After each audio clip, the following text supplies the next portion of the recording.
For something new, my writer came up with this idea that you guys have actually asked for on several occasions. But since he's completely derelict in his duties to check in with the Discord regularly, and show up for live streams, he actually has no idea what you people talk about these days, and thought this was an original idea.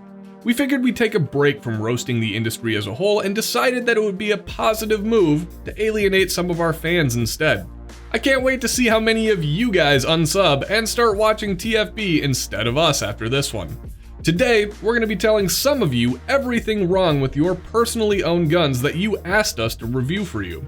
If you think your rifle is unroastable, I say challenge accepted. My writer is infinitely more jaded and full of hate than you can possibly imagine. Join the official Tundra Nation Discord and give us your best shot. Just follow the link in the description below. So stay tuned, thanks for watching, and grab a box of tissues and get ready to start arguments that will accomplish nothing with people you've never met in the comments section below.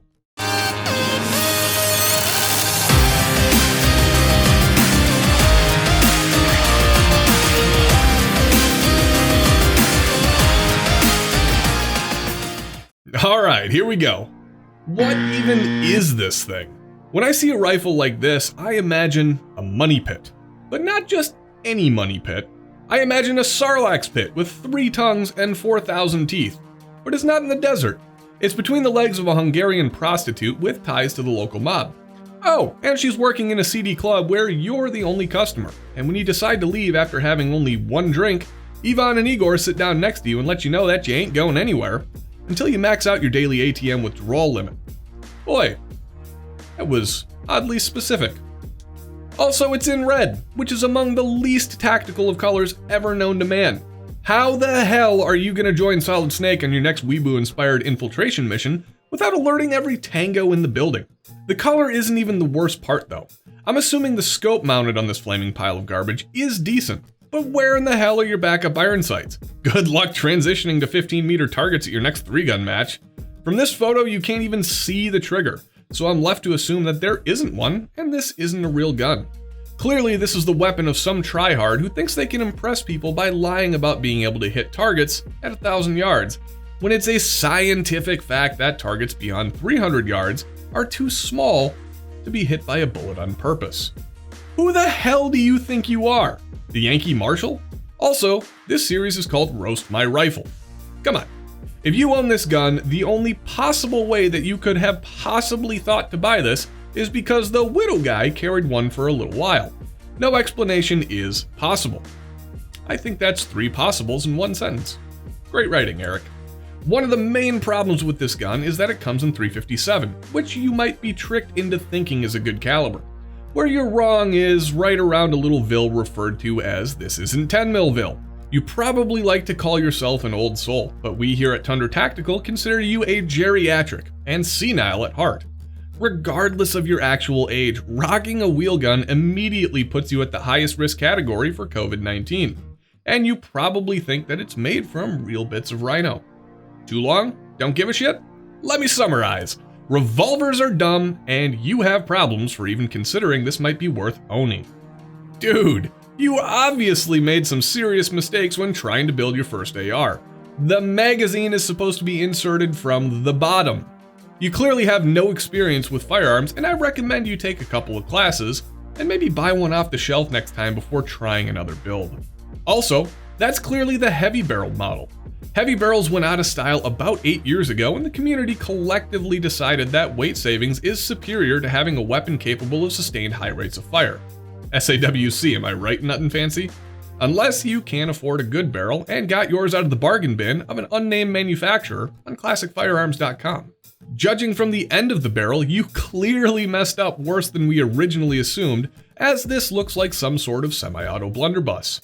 Between the stupid barrel and the wooden furniture, it looks like you forgot to fit your pirate ship and mutton chops into the picture. Good job. This contestant decided to make a list of the parts in this build and made it a point to let us know it's his favorite gun that he owns. Eric quickly skipped past the list of parts in the build because he knows more than you do. So great job wasting your time by writing extra things on the internet.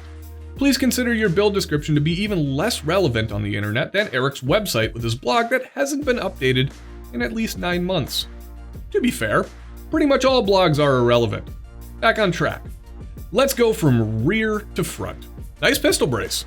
Too poor for the tax stamp to make this a legal SBR, or do you not have the balls to assume that the ATF isn't going to check your safe for this queen anyways?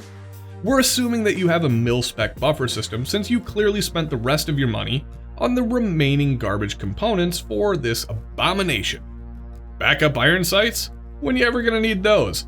You have a Holosun with at least 18 minutes of battery life.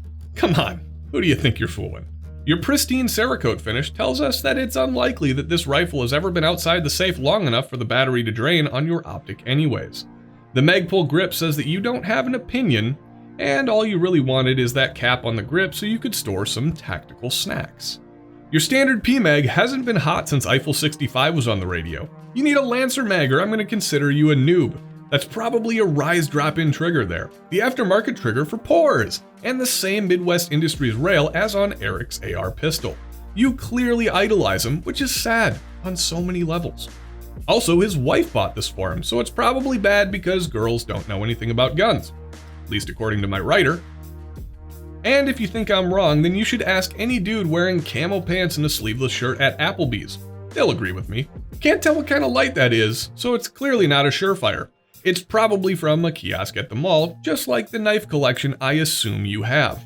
Finally, that Wish.com oil filter, whether it's real or I'm right, you still probably had to wait 4 to 6 months from the time of purchase until you finally were able to install it. Well, at least your airsoft buddies will think this is a cool gun. So this is the point where my writer realized that I actually asked you all to put descriptions of your builds in with your submissions. This is also exactly the same moment in time where Eric realized he apparently doesn't give a shit. Sweet rubber bands, dude. I guess we all know who watches the Warrior Poets channel. This right here should be an instant disqualification from anything Tundra related ever because you are a dirty traitor who watches YouTube videos made by somebody other than Tundra Tactical. Shame, shame.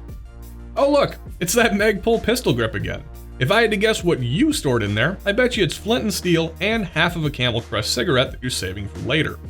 The ambidextrous charging handle and safety selector switch says that you're unable to choose what hand you prefer, which was a problem Eric's brother had in kindergarten, which caused him to go back to kindergarten twice. So answer me this, hotshot. Exactly how many grades were you held back before you finally decided to throw in the towel and work in the firearms industry instead of achieving mediocrity in education? Dust covers closed, which is a typical maneuver by people who don't want to let others know that they don't have at least a nickel boron coated BCG. Can't quite make out the trigger here, even though I'm sure it's in the description, but it's clearly not a Geronimo trigger from Airborne Arms, so you lose any kind of street cred that you have with your pansy-ass neighbors who expect you to protect them when the mass looting and packs of Ravagers roaming the streets becomes the norm in about 3 to 4 days.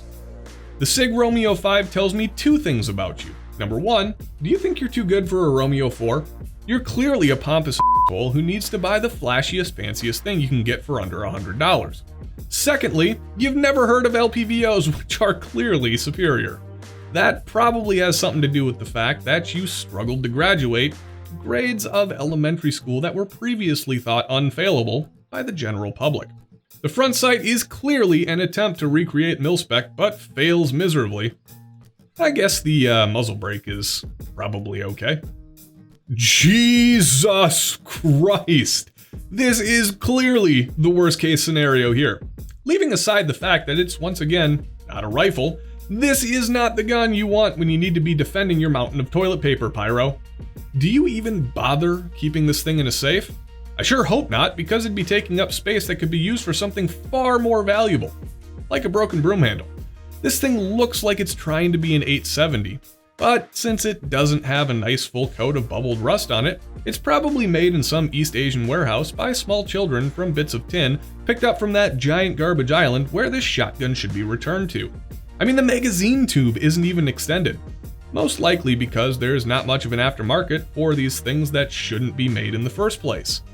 The plastic front sight is a nice attempt at a fiber optic sight, but putting a front and rear sight setup on a scattergun is the work of true amateurs. This is like jumping onto LimeWire and downloading a song that's called Apple Bottom Jeans by Akon, but then you find out it's actually Pass the Courvoisier featuring Busta Rhymes and P. Diddy. But when you actually open it, it's really 13 viruses that steal your dad's credit card data and install Bonsai Buddy onto your PC. Bet you didn't see that reference coming. What is this? It looks like it's supposed to be a pistol caliber carbine, which was supposed to be the new hotness last year. A couple of big mistakes are immediately apparent. It's clearly not chambered in 7.62 Tokarev, so I'm already not interested. And there's another Sig Romeo 5. I guess there's a couple of you out there that are trying to impress that trailer park queen 3 lots down who doesn't know any better. I have to wonder how much of your sight picture is stolen from you by that light, in the same fashion that the all-female remake of the Ghostbusters stole my faith in humanity and nearly made me abandon my work in media altogether. The mil-spec pistol grip is not the worst thing in the world, except for the fact that it makes it clear that you don't care about anything or anybody, and you hate nice things. At least put a piece of bicycle inner tube on this thing so we can make fun of you for being a tryhard. I hope you have a good reason for putting that hand stop on backwards, because you did. Hey, everybody, everyone, in the comments section and out there, point and laugh at this man.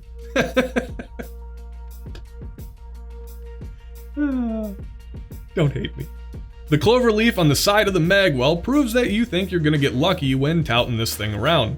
But I want to warn you that the girl from 3 trailers down, with the 3-month-old bleach job in her hair smoking a Winston cigarette butt that she found on the ground, has some incurable lip fungus that you're probably gonna want to steer clear of. Also, no backup iron sights again. Come on. I was really hoping to see an AK. I mean, really hoping to see an AK submitted here because Brandon just did a whole video roasting ARs and I was looking for some payback. Well, I guess this is the closest thing that we have to an AK that's been submitted, and much like eHarmony was the first algorithmic-based dating website, where the creator of the site lost his wife to some dude that she met on eHarmony.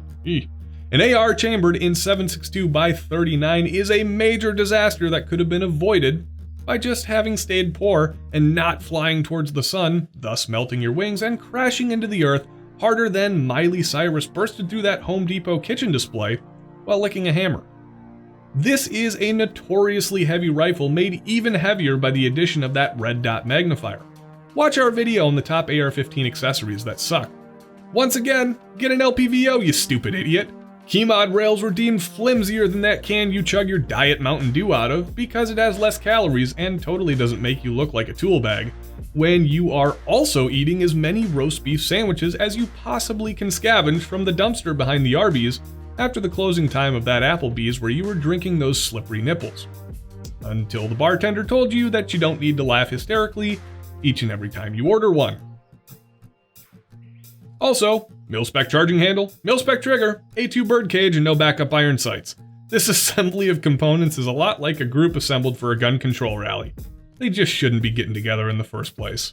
Well, that about wraps up our first episode of Roast My Rifle. If you dislike this video, you clearly don't understand what this channel's all about, and you're probably no fun at parties. But if you like the channel, make sure to smash that thumbs up button and share it around with your friends. Consider subscribing to the channel and checking out our Patreon page to stay up to date on current and future content. And if you feel like repping some Tundra swag, head on down into the link in the description below to our new store on Teespring. Thanks for watching, Tundra Nation, and you can now find us on Instagram at Tundra Tactical MN.